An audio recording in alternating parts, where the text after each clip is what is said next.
जय हिंद। आज की इस वीडियो में हम लोग मैथ से संबंधित कुछ महत्वपूर्ण प्रश्नों पर विचार करने वाले हैं।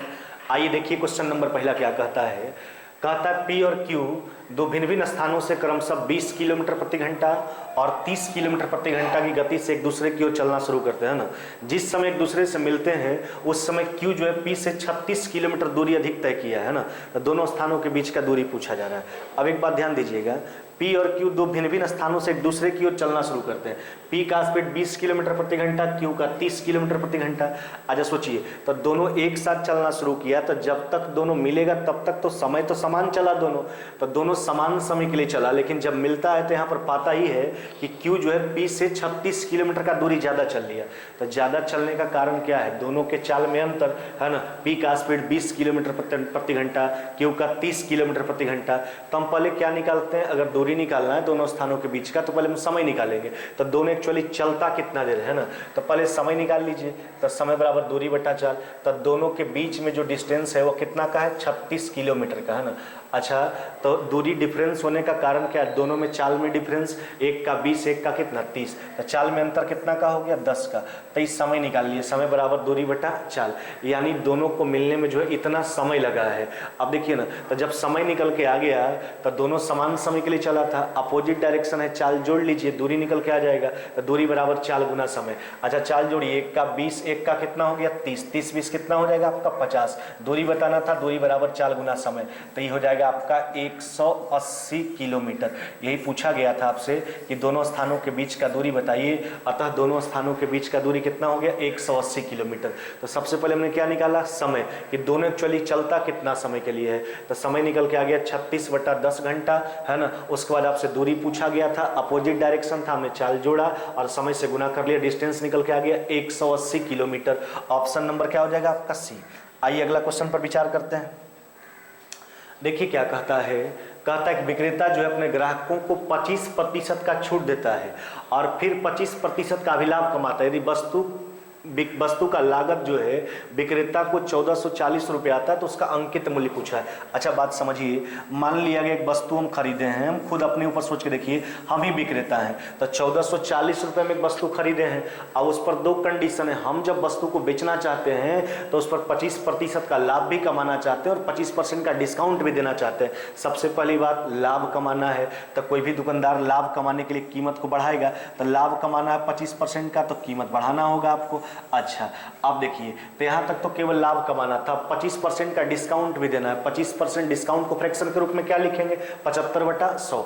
अब सोचिए, तक कोई भी दुकानदार छूट अपना घर से नहीं देता है, छूट देने के लिए कीमत को क्या करता है? बढ़ाता है। अच्छा तो फिर कीमत बढ़ाना पड़ेगा आपको वापस, तो बढ़ाने के लिए फिर बड़ा वाला ऊपर, छोटा वाला नीचे। चलिए इसको हल कर लीजिए। अब देखिए 25 से कट गया आपका 5 बार में, 25 से कट जाएगा 3 बार में, 3 से इसको काट लीजिए, 3 से कट गया 4 बार में, कट जाएगा 48, 480 बार में, यानी आपका उत्तर कितना हो गया? 2400 रुपया। यही पूछा गया था आपसे है ना, कि उसका मार्केट प्राइस बताइए, अंकित मूल्य बताइए, जिसको फेस प्राइस भी बोला जाता है। तो आपका अंकित मूल्य कितना आ गया? 2400। लाभ कमाना था, उसके लिए कीमत बढ़ाना पड़ेगा, डिस्काउंट देना उसके लिए पुनः कीमत बढ़ाना पड़ेगा है ना। आपका उत्तर हो जाएगा 2400। ऑप्शन नंबर क्या हो जाएगा आपका? बी है ना। आइए अगला क्वेश्चन पर विचार करते हैं। देखिए क्या कहता है। कहता त्रिभुज एबीसी में कोण ए का द्विभाजक बीसी को बिंदु ई पर मिलता है। देखिए बात समझिए। अब कहता क्या है, एक त्रिभुज का बात किया गया है आपसे है ना। यह त्रिभुज हो गया आपका ए, बी क्या हो गया आपका? सी। अब इसमें कहता कोण ए का समद्विभाजक, ये कोण ए का समद्विभाजक खींचा गया। कहता कोण ए का समद्विभाजक जो है बीसी को कहाँ मिलता है? ई बिंदु पर मिलता है ना। अब क्या कहता है, एसी का लंबाई पता करने के लिए आपको कहता है, जबकि ए बी का लंबाई आपको दिया गया 9 कितना दिया गया? 6। ए बी दिया गया 9.6, बी आपके पास गिवन है, कितना गिवन है आपका? 4, और ई सी गिवन है आपका, कितना गिवन है आपका? 3। हमसे एसी का लंबाई पूछा गया। अब देखिए इसका कंसेप्ट क्या होता है, ध्यान रखिएगा कि अगर किसी त्रिभुज के कोण समद्विभाजक खींचा जाए, किसी त्रिभुज का अगर कोई कोण समद्विभाजक खींचा जाता है तो उसके द्वारा जो बनाए गए अंतःखंड होता है उसका जो रेशियो होता है अन्य दो भुजाओं के अनुपात के बराबर होता है। क्या बोले? किसी त्रिभुज के कोण समद्विभाजक के द्वारा बनाए गए अंतःखंडों का जो अनुपात होता है वह अन्य दो भुजाओं के अनुपात के क्या होगा? बराबर होगा। कहने का मतलब बीई और ईसी का जो रेशियो होगा वह ए बी और ए सी के रेशियो के बराबर हो जाएगा, है ना। क्या बोले फिर से देखिए, किसी त्रिभुज के कोण समद्विभाजक के द्वारा बनाए गए अंतःखंडों का अनुपात अन्य दो भुजाओं के अनुपात के बराबर, यानी आप यहाँ पर लिख सकते हैं कि बी ई, है ना, अब बटा ई सी, है ना, बराबर में ए बी बटा क्या हो जाएगा आपका ए सी। चलिए यहाँ पर सारे मान का प्रयोग कर लीजिए, तो ये हो जाएगा आपका 4 बटा कितना 3, है ना, बराबर में ये हो गया 9.6 बटा कितना हो जाएगा आपका ए सी। चलिए 4 से काट लीजिए, ये कट जाएगा 2.4 बार में, है ना। अब यहाँ पर क्रॉस गुना कर लीजिए, तो 24 3 72, एक अंक दशमलव के साथ, अतः ए सी का जो मान हो जाएगा, ए सी कितना हो जाएगा आपका 7.2 सेंटीमीटर। आपसे ए सी का लंबाई ही पूछा गया था, अतः ए सी का जो लंबाई हो जाएगा वो हो जाएगा आपका 7.2 सेंटीमीटर। ऑप्शन नंबर क्या हो जाएगा आपका डी, है ना, डी नंबर। आइए अगला क्वेश्चन पर विचार करते हैं। कहता है व्यापारी जो है अपने सामान पर लागत मूल्य का 20% अधिक अंकित करता है और अपने ग्राहकों को अंकित मूल्य पर 8% छूट देता है, उसका लाभ का प्रतिशत पूछा। देखिए बात समझिए, कहने का मतलब है, मान लेते हैं कि उसका क्रय मूल्य जो है वह कितना है 100 रुपया।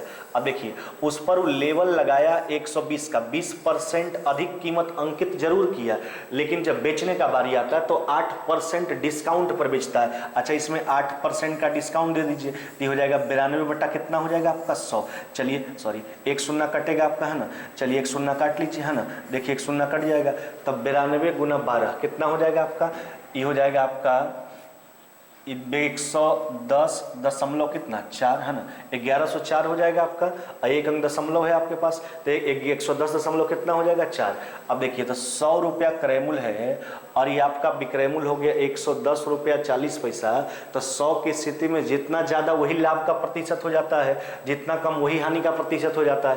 तो यहाँ पर लाभ जो हो जाएगा वह हो जाएगा आपका 10.4% का लाभ, है ना, 10.4% का लाभ। आपका उत्तर क्या हो जाएगा, ऑप्शन नंबर ए। ध्यान दीजिएगा फिर से एक बार, हमने क्रय मूल्य को 100 रुपया मान लिया, है ना, उसका अंकित मूल्य 20% अधिक अंकित किया है, लेकिन जब बेचने का बारी आया 8% का डिस्काउंट दे दिया, है ना, एक शून्य कट गया, 92 गुना 12 1104, एक अंक दशमलव लग जाएगा क्योंकि नीचे 10 है, यानी 100 रुपया क्रय मूल्य, 110 रुपया 40 पैसा विक्रय मूल्य, जितना ज्यादा वही लाभ का प्रतिशत हो जाएगा। आपका उत्तर हो जाएगा ऑप्शन नंबर ए, है ना। आइए अगला क्वेश्चन पर विचार करते हैं। कहता है कोलकाता में एक यात्रा के दौरान जो है एक टैक्सी जो है 50% दूरी 50 किलोमीटर प्रति घंटा की गति से, 40% दूरी 40 किलोमीटर प्रति घंटा की गति से और शेष दूरी 20 किलोमीटर प्रति घंटा की गति से जो है तय करता है। तो पूरी यात्रा में उस टैक्सी का औसत चाल पूछा। अच्छा देखिए औसत चाल बराबर होता क्या, औसत चाल बराबर कुल दूरी बटा कुल समय, है ना। तो टोटल डिस्टेंस में टोटल टाइम से भाग लगाना है, तो डिस्टेंस तो हमको नहीं मालूम है, अब प्रतिशत के रूप में दिया था, टोटल डिस्टेंस को हम कितना मान लेते हैं 100। तो हमने टैक्सी से जो है कोलकाता में जो यात्रा तय किया उस पूरा यात्रा की दूरी को हमने 100 किलोमीटर मान लिया। तब दूरी तो हो गया 100। अब समय पर विचार कर लीजिए, देखिए 50% दूरी, हमने टोटल दूरी को 100 माना, तो 100 का 50% कितना हो जाएगा 50। तब 50% दूरी यानी 50 किलोमीटर 50 के स्पीड से समय निकाल लिए, है ना। फिर 40% दूरी यानी 40 किलोमीटर का दूरी 40 के स्पीड से, तो 50 किलोमीटर और 40 किलोमीटर हो चुका है, उसका समय निकाल लिए। तो टोटल 100 किलोमीटर में 90 किलोमीटर का समय निकल के आ गया, बचा कितना 10 किलोमीटर। और इस 10 किलोमीटर को कैसे तय करता है 20 के स्पीड से। ध्यान दीजिएगा ये तो कट जाएगा आपका, है ना। देखिए तो ये हो गया आपका कितना 100। अब देखो ना, तो ये हो जाएगा आपका 2 और ये कितना हो जाएगा आपका जोड़ 1/2 यानी 2.5 यानी 5/2। तब पलट दीजिए इसको ऊपर, है ना, 5 से काट लीजिए इसको 20 बार में, तो 20 गुना 2 कितना हो जाएगा आपका 40, है ना। यही पूछा गया था, औसत चाल पूछा गया था। आपका उत्तर कितना हो जाएगा 40 किलोमीटर प्रति घंटा, है ना। देखिए आपसे जब भी औसत चाल पूछा जाए तो औसत चाल बराबर कुल दूरी बटा कुल समय। आपका उत्तर हो जाएगा ऑप्शन नंबर बी, है ना। आइए अगला क्वेश्चन पर विचार करते हैं। देखिए क्या कहता है, कहता है एक त्रिभुज में उस कोण के विपरीत वाली भुजा की लंबाई 12 है जिस कोण की माप 30 डिग्री है। तो उस कोण के विपरीत वाली भुजा की लंबाई क्या है जिस कोण की माप 60 डिग्री है। सोचिए एक कोण 30 एक कोण 60, इसका मतलब एक कोण 90, यानी बात जो किया गया है वह राइट एंगल ट्रायंगल का किया गया है। अब समझिएगा बात को, देखिए तो यहाँ पर राइट एंगल ट्रायंगल का बात हो गया।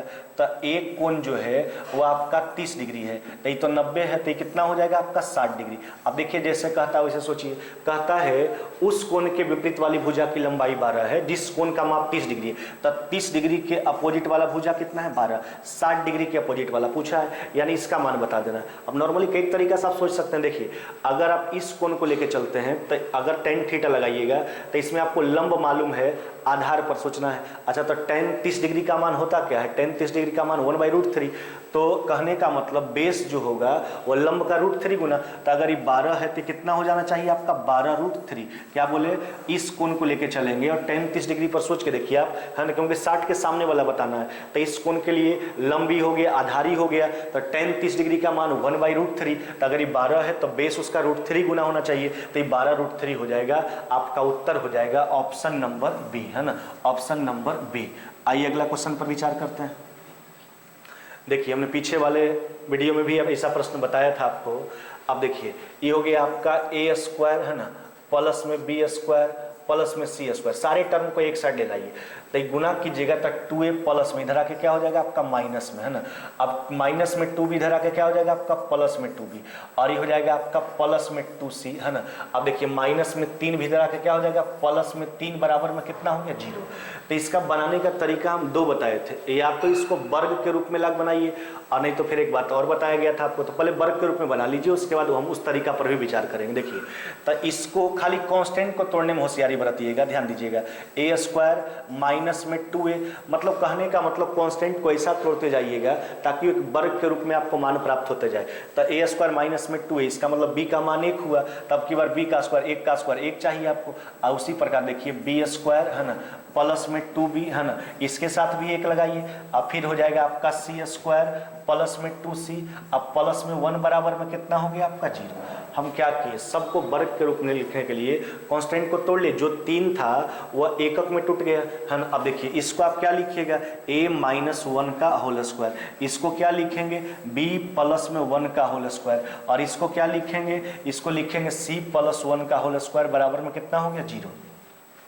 अब देखिए बारी बारी से 0 के बराबर करेंगे, तो a बराबर 1, है ना, b बराबर हो जाएगा -1, और c बराबर कितना हो जाएगा आपका -1। अतः आपसे पूछा क्या गया है, कहता a plus b plus c बताइए, तो माइनस में 1, है ना, ये हो जाएगा आपका प्लस में 1 है a का मान, ये हो जाएगा आपका प्लस में 1, है ना, प्लस में 1 माइनस में 1 माइनस में 1, इसको काट के हटा दीजिए, आपका उत्तर कितना हो जाएगा माइनस में 1।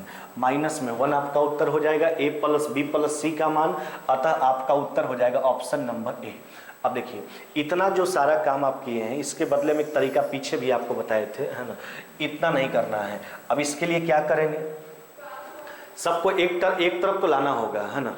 अब उसके लिए हमने बोला था कि हर एक का मान निकालने के लिए जिसको आपको, जैसे अगर आपको a का मान निकालना है तो a के गुणज का चिन्ह बदल के 2 से भाग लगा दीजिए। अगर आपको b का मान बताना है तो b के गुणज का चिन्ह बदल के 2 से भाग दे दीजिए। अगर आपको c का मान निकालना है तो c के गुणज का, देखिए हम बारी बारी से विचार करते हैं। तो अगर इस बात को हम छोड़ दें, है ना, अब ऐसे बनाना चाहें तो a बराबर, देखिए ना, तो a का गुणज माइनस में 2, चिन्ह बदलेंगे तो प्लस में 2, तो 2/2 कितना हो जाएगा आपका 1, है ना। उसी प्रकार b बराबर हो जाएगा, देखिए b का गुणज प्लस में 2, तो हो जाएगा माइनस में 2/2, कितना हो जाएगा आपका, ये हो जाएगा -1। अब c पर आप विचार कर लीजिए, c का गुणज प्लस में 2, चिन्ह बदलेंगे माइनस में 2/2, कितना हो गया आपका -1। फिर वही बात आ गया, a बराबर 1, b बराबर -1, c बराबर -1। अब तो ये आपको करना पड़ेगा, जो व्यंजक का मान पूछा गया उसमें मान का प्रयोग करना होगा, अतः a plus b plus c का मान -1। तो ये आप तो इसको वर्ग के रूप में ला के बनाइए, नहीं तो हमने बोला कि जब भी ऐसा प्रश्न पूछा जाए तो जिसका भी मान निकालना है सबको पहले आप एक तरफ ले लाइए, फिर जिसका भी मान निकालना उसके गुणज का चिन्ह, उसके गुणांक का चिन्ह बदलिए, अगर प्लस में है तो माइनस में, माइनस में है तो प्लस में, और उसका 2 से भाग लगा देंगे, वहां से ABC का मान प्राप्त कर लीजिए, फिर जिस व्यंजक का मान पूछा गया उसमें मान का प्रयोग कर लीजिए, आपका उत्तर आ जाएगा। आइए अगला क्वेश्चन पर विचार करते हैं। देखिए क्या कहता है, कहता है 2 संख्या, एक संख्या x, एक संख्या 1/x, इसका औसत है a। अच्छा सोचिए x और 1/x का औसत है a, इसका मतलब इसका जोगफल कितना हो जाएगा 2 है। नहीं, औसत को जोगफल में कन्वर्ट करने के लिए नंबर ऑफ क्वांटिटी से गुना किया जाता है। तो x और 1/x 2 संख्या था, इसका औसत था a, अतः जोगफल कितना हो जाएगा 2a। तो x³ और 1/x³ का औसत पूछा है, तो पहले ही दोनों का योग निकाल लीजिए, ठीक है। तो लिखेंगे x³ प्लस 1/x³ बराबर, अच्छा सोचिए इसका मान होता क्या है, x प्लस 1/x का होल क्यूब, नहीं x प्लस 1/x का होल क्यूब, प्लस है तो -3 इंटू x प्लस 1/x है ना, तो ये कितना हो जाएगा आपका 2 है। चलिए तो ई तो देखिए निकल के क्या आया आपके पास, ई निकल के आया x³ प्लस में 1/x³ का मान क्या निकल के आया, यह मान हो गया आपका 8a³ है ना, अब माइनस में कितना हो गया आपका 6 है, ई तो x³ प्लस 1/x³ है। अब इस दोनों का औसत पूछा है, तो औसत निकालने के लिए क्या करेंगे, नंबर ऑफ क्वांटिटी से भाग लगाएंगे, तो 2 टर्म था तो 2 से भाग लगा दीजिए, आपका उत्तर कितना हो जाएगा, यह हो जाएगा 4a³, अब माइनस में इसमें 2 से भाग लगाएंगे तो कितना हो जाएगा आपका 3 है, 4a³ माइनस में 3 है, 4a³ माइनस में 3, तो सबसे पहले हमने x³ प्लस 1/x³ का मान निकाल लिया। अभी 2 टर्म था, इसका एवरेज बताना था, औसत बराबर सम ऑफ क्वांटिटी बटा नंबर ऑफ क्वांटिटी, आपका उत्तर हो जाएगा 4a³ माइनस में 3, ऑप्शन नंबर क्या हो जाएगा आपका बी है ना। आइए अगला क्वेश्चन पर विचार करते हैं। देखिए क्या कहता 2 पाइप एक टंकी को क्रमशः 3 घंटा और 3 घंटा 45 मिनट भर सकता है, और तीसरा पाइप पूरी टंकी को जो है 1 घंटा में खाली कर सकता है। टंकी आधी भरी हो और तीनों को एक साथ खोल दिया जाए तो टंकी कितने समय में खाली, देखिए 2 पाइप का बात किया गया, समझिए बात को, एक जो है इसको 3 घंटा में भरता और दूसरा जो है वह 3 घंटा 45 मिनट। अच्छा 3 घंटा 45 मिनट कहने का मतलब 3.45/60 अगर घंटा में कन्वर्ट कीजिएगा तो 3.3/4 यानी 15 बटा कितना हो गया 4 घंटा, अगर इसके घंटा के रूप में लिखेंगे तो। और एक सी जो है यह खाली करने वाला जो है पूरी टंकी को 1 घंटा, इसका पर्सनल टाइम 1 घंटा, 1 घंटा में खाली कर देता है। देखिए ना पूरा टंकी का कैपेसिटी है, जूम कर लीजिए तो देखिए 3 कहने का मतलब 3/1 1 है, तो भिन्न का लस कैसे निकालते हैं, ऊपर का लस जबकि नीचे का मस, तो देखिए ना 3 15 1 का लस कितना हो जाएगा आपका, तो 3 15 का लस कितना हो जाएगा आपका, ये हो जाएगा आपका 15 है ना, जबकि नीचे वाला का मौसा अगर निकालेंगे है ना तो 1 और 4 का मौसा 1 हो जाएगा। अब देख लीजिए यहाँ पे, तो ये देखिए ना 3 घंटा में 15 यूनिट 1 घंटा में कितना भरेगा 5 है ना। अब देखिए बी जो है 15/4 घंटा में 15 यूनिट 1 घंटा में कितना भरेगा 15/15/4 यानी कितना हो जाएगा आपका 4। और ये खाली करने वाला जो है 1 घंटा में 15 यूनिट खाली, तो खाली करने का इसका दर दिया गया 1 घंटा में 15 यूनिट खाली करता है। अब हमसे कहता क्या है, टंकी आधी भरी हो, तो कहने 15 यूनिट का टंकी है, आधा भरा यानी 15/2 इतना टंकी भरा हुआ है। अब कहता तीनों को एक साथ खोल दिया जाए तो टंकी खाली होने में कितना समय लगेगा। अब देखिए तीनों को साथ में काम करवाइए तो 1 घंटा में कितना टंकी खाली होता है, तो तीनों साथ में काम करेगा तो 5 4 9 भरेगा, जबकि तो 15 खाली कर देगा, तो 9 भरा जा रहा है 1 घंटा में, जबकि 15 खाली हो रहा है, यानी 1 घंटा में 6 यूनिट खाली होता है। तो इसको खाली करने में कितना समय लगेगा, 6 से भाग लगा दीजिए, देखिए 3 से कट जाएगा 5 बार में, 3 से कट गया 2 बार में, तो 5/4 यानी 1.1/4 घंटा। इसको आप लिख सकते हैं मिनट में कन्वर्ट करके, 1/4 को मिनट में लिखिएगा 60 से गुना कीजिएगा तो ये आपका उत्तर हो जाएगा 1 घंटा कितना हो जाएगा आपका 15 मिनट, 1 घंटा 15 मिनट आपका उत्तर हो जाएगा ऑप्शन नंबर ए है ना। समय कितना आ जाएगा आपका 1 घंटा 15 मिनट है ना। आइए अगला क्वेश्चन पर विचार करते हैं। देखिए ये तो नॉर्मल बात है, √1 प्लस में 27/169 बराबर में 1 प्लस में x/13 x का मान पूछा जा रहा है। अच्छा देखिए ना इसको हल कीजिए तो ये हो जाएगा 169 प्लस में 27 कितना हो जाएगा 196, 196 का स्क्वायर रूट कितना हो जाएगा 14, अब बटा 13 है ना, बराबर में इसको हल कीजिएगा तो ये हो जाएगा आपका, देखिए ना 13 प्लस में x बटा कितना हो जाएगा आपका 13, नीचे काट लीजिए, अब 14 में से 13 चला जाएगा है ना, x बराबर कितना हो जाएगा 1, यही पूछा गया था, x का मान पूछा गया था, अतः आपका उत्तर x बराबर कितना हो जाएगा 1 है ना। चलिए आगे ध्यान दीजिएगा अगला क्वेश्चन पे। कहता 11 संख्या का बात किया गया, जबकि उसमें से 9 संख्या, 11 संख्या का औसत दे चुका है 36, और जबकि उसमें 9 संख्या का औसत है 34, तो 11 संख्या में 9 संख्या का जब चर्चा कर देगा तो बचा शेष 2 संख्या, और उस शेष 2 संख्या का रेशियो दे दिया 2:3, तो कहता लघुत्तम संख्या यानी सबसे छोटी संख्या है ना, जो शेष 2 बचा है उसके बीच में उसका मान बताने के लिए कहता है। अच्छा देखिए तो शेष 2 का जोगफल पहले निकालेंगे, देखिए तो 11 संख्याओं का औसत है 36, जोगफल कितना हो जाएगा 36 गुना 11। अच्छा इसमें 9 संख्या के योग को घटाएंगे तो 9 संख्या का औसत है 34, तो जोगफल 34 गुना कितना हो जाएगा 9। अब देखिए ना कितना हो गया आपका, ये हो जाएगा आपका 396 है ना। ये हो गया 6, 27 और 3 कितना हो जाएगा 30, यानी कितना आ गया आपका 90। तो कहने का मतलब है 11 संख्या में हमने 9 संख्या को घटा लिया, तो बचा शेष 2 संख्या, और उस शेष 2 संख्या का रेशियो दे चुका है 2:3। इसमें छोटका बताना है। अब देखिए 90 जो है वह 2:3 के रेशियो में है दोनों, तो ये 5 यूनिट का मान हुआ, 1 यूनिट का मान निकाल लिया गया। छोटका पूछा इसका यूनिट मान कितना है आपका 2। चलिए इसको 18 बार में काट लीजिए। 18 गुना 2 कितना हो जाएगा आपका 36, 18 गुना 2 कितना हो जाएगा आपका 36।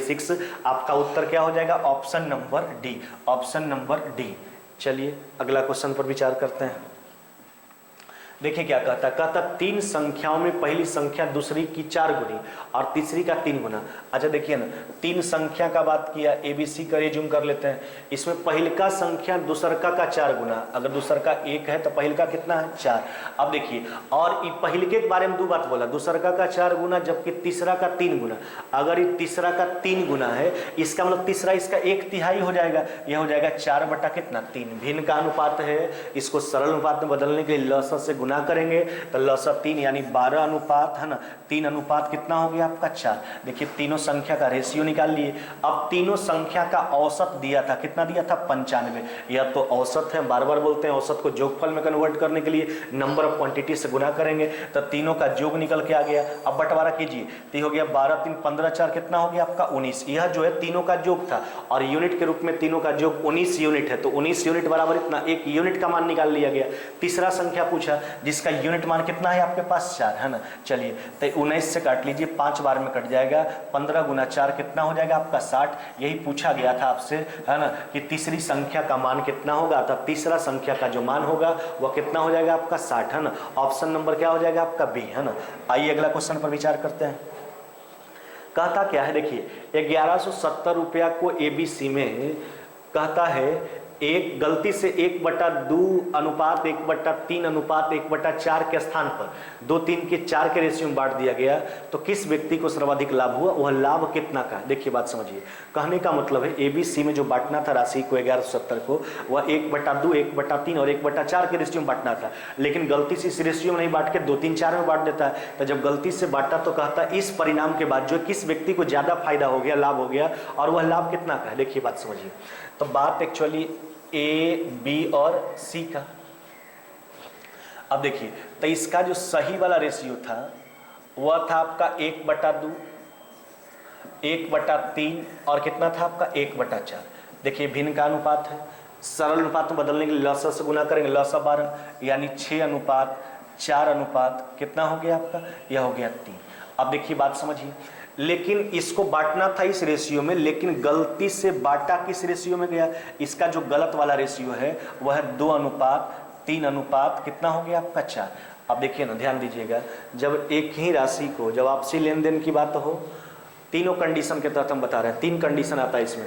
जब आपसी लेन देन की बात हो, अथवा एक राशि में जितना घटाया जाए दूसरा में उतना जोड़ लिया जाए, अथवा एक ही राशि को जब अलग अलग अनुपात में बांटा जाता है, तो यह तीनों परिस्थितियों में जो है अनुपात के जोगफल को हम बराबर करते हैं। तो यहाँ यही बात है, एक ही राशि को भिन्न भिन्न अनुपात में बांटा जा रहा है, एक सही वाला रेशियो है एक गलत वाला रेशियो है, अतः हम अनुपात के जोगफल को बराबर करेंगे। तो 6 4 10 और 3 कितना हो गया आपका 13, और ये कितना हो गया आपका, ये हो गया 5 और 4 कितना 9। तो इसको बराबर करने के लिए यहाँ 9 से गुना कर लीजिए और यहाँ कितना से करेंगे 13 से। तो ऊपर वाले प्रत्येक रेशियो में 9 से गुना कीजिए, तो यहाँ पर 9 से गुना कर लेंगे और नीचे वाले सब में 13 से गुना कर लीजिए। तो ये हो गया आपका 13 से गुना कर लिया गया नीचे वाला में। अब सोच के देखिए आप कहता है गलती से बांटा गया तो किस व्यक्ति को सबसे ज्यादा लाभ हो गया। अब सोचिए ना, तो अब इस रेशियो गुना वाला को देखेंगे, पहले वाला सब कोई ताल्लुकात नहीं। अच्छा इसको मिलता था पहले 54 यूनिट, अब मिला 26, तो इसको लाभ कहाँ हो, इसको तो हानि हो गया। तो पहला व्यक्ति तो नहीं इसको लाभ हुआ, इसको हानि हो गया। दूसरा देखिए, इसको मिलता था बी को, इसको मिलता था 36 यूनिट, अब मिल रहा 39 गलती से बांटने के बाद, तो लाभ हुआ है लेकिन 3 यूनिट का हुआ है। हमसे प्रश्न कहता है सबसे ज्यादा लाभ किस व्यक्ति को हुआ। अब देखिए ना, तो यहाँ पर जो है सी को मिलता था पहले 27, अब कितना मिला 52। तो इसको तो ज़्यादा, सबसे ज़्यादा लाभ है 27 से 52, यानी 25 यूनिट का इसका लाभ हो चुका है, 25 यूनिट ज़्यादा लाभ हुआ इसको। तो देखिए हम लिखेंगे कि सी का लाभ बराबर, देखिए सी को सबसे ज़्यादा लाभ हुआ, उसी का राशि भी बताना है। तो राशि आपके पास कितना है 1170, यूनिट कितना हो गया आपका 117। तो 117 यूनिट जोगफल बाहर में हमने किया था, तो 117 यूनिट बराबर 1170, एक यूनिट का मान निकाल लिया गया। सी का लाभ बताना जो सबसे ज़्यादा, तो सी को लाभ हुआ 25 यूनिट का गलती से बांटने के द्रव्यांक। आपका उत्तर कितना हो जाएगा 250 रुपया, कितना हो जाएगा आपका 250 रुपया। ऑप्शन नंबर क्या हो जाएगा आपका बी, है ना। तो आप ध्यान रखिएगा, जब आपसे लेन देन हो अथवा एक में जितना घटाया जाए दूसरा में उतना जोड़ लिया जाए, अथवा एक ही राशि को अगर भिन्न भिन्न अनुपात में बांटा जाता है, तो इन सारे परिस्थितियों में जो है जोगफल को बराबर किया हमने, है ना। और जोगफल के बराबर करने के बाद हमने देखा कि ए को तो हानि हो चुका है पहले की परिस्थिति के अनुसार से, बी को लाभ हुआ लेकिन 3 यूनिट का हुआ, लेकिन सी को लाभ हुआ 25 यूनिट का हुआ है। तो सबसे ज़्यादा लाभ हमसे पूछा था, सबसे ज़्यादा लाभ सी को हुआ, और वह लाभ जो है कितना है आपका 250 रुपया। आइए अगला क्वेश्चन पर विचार करते हैं। देखिए क्या कहता 10 व्यक्तियों की टीम में जो है ना 9 व्यक्ति जो अपने भोजन पर 40 रुपया खर्च करता है ना, प्रति 40 रुपया के हिसाब से, यानी पर व्यक्ति 40 रुपया खर्च करता है, और शेष 10 व्यक्ति में 9 व्यक्ति का चर्चा कर दीजिएगा तो बचा एक व्यक्ति। तो जो बचा वह सभी 10 व्यक्तियों के औसत खर्च से 9 रुपये ज़्यादा खर्च करता है, उसके भोजन पर कुल कितना व्यय, यानी सब मिला के भोजन पर कुल कितना व्यय किया गया हमसे पूछा गया। अब देखिए ना, मान लिया गया कि सब मिला के भोजन पर जो खर्च का राशि है वह 100 रुपया है सब मिला के। अच्छा सोचिए 10 को व्यक्ति है, तो इसका अगर औसत खर्च पर अगर आप जाइएगा तो औसत खर्च कितना आएगा 100 बटा कितना 10। हमने बिल का पूरा धनराशि भोजन पर जो कुल कितना व्यय हुआ उस बिल को हमने मान लिया 100 रुपया, 10 व्यक्ति है तो औसत खर्च 100 बटा 10 आएगा। अब यहाँ पर बात समझिएगा, तो 100 रुपया पूरा खर्च है, इसमें 9 व्यक्ति 40 रुपया के हिसाब से खर्च किया है, तो 40 रुपया के हिसाब से 9 व्यक्ति खर्च किया। आप सोच के देखिए ना, तो 10 व्यक्ति के खर्चा में 9 व्यक्ति का खर्च घटा देंगे, बचेगा 10वां वाला। अब 10वां व्यक्ति के बारे में एक बात और बोला, इस सब के औसत से, सबका औसत 100 बटा 10 से 9 रुपया ज्यादा खर्च करता है, तो ये भी 10वां व्यक्ति का खर्च और ये भी 10वां व्यक्ति का खर्च, दोनों को बराबर कर लेंगे।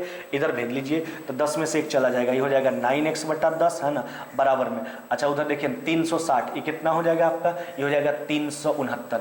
अब यहाँ से काट लीजिए, 9 से कट जाएगा आपका 4 बार में, 1 बार में, इसलिए x बराबर कितना हो गया आपका 410। x बराबर कितना हो जाएगा आपका 410। ऑप्शन नंबर क्या हो जाएगा आपका सी, आपका उत्तर हो जाएगा ऑप्शन नंबर सी, है ना। आज के वीडियो में बस इतना ही, मिलते हैं आगे नेक्स्ट वीडियो में।